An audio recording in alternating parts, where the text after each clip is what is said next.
Hi folks, this is Don Meisner with the North Country Fishing Report.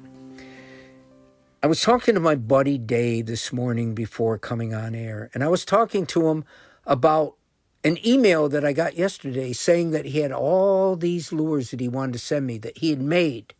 And so it opens up a whole nother thought that I want to share with you.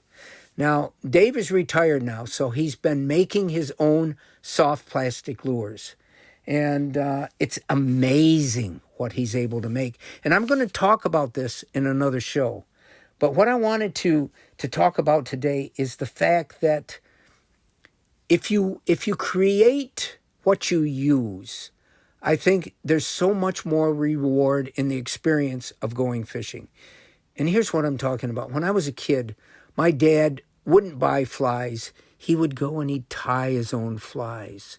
And then when it became hunting season, he didn't buy shotgun shells. He had this reloading tool kit that he had designed and made, and he would make all his shotgun shells. And it became a passion to him to design the shells that would work best in each individual gun and would work best with the type of powder that he was able to get, because each powder had different characteristics. Now, I won't go into it further, but my point is that he created the tools that he used to enjoy either hunting or fishing.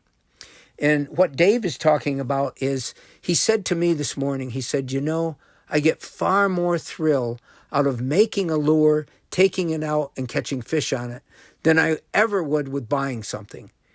And he's talking about making soft plastic lures.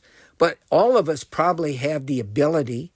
We may not have the desire, but we may acquire the desire to make what we use. And, lots of people tie flies, and you can create anything when you're tying flies. What it is you use your mind rather than a diagram to create.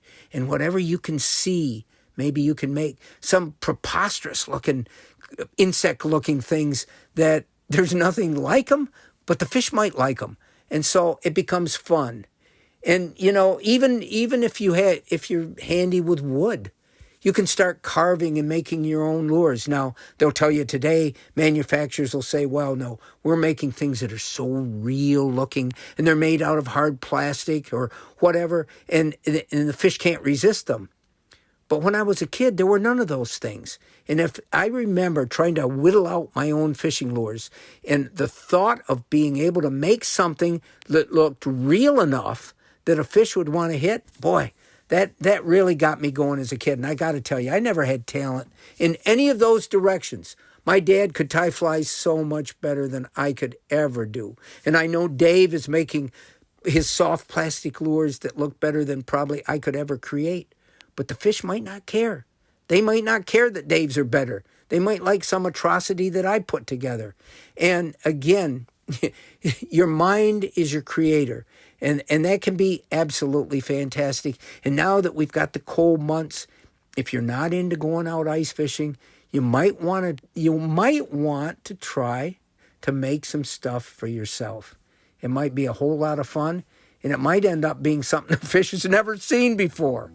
Until next time, folks, this is Don Meisner with the North Country Fishing Report.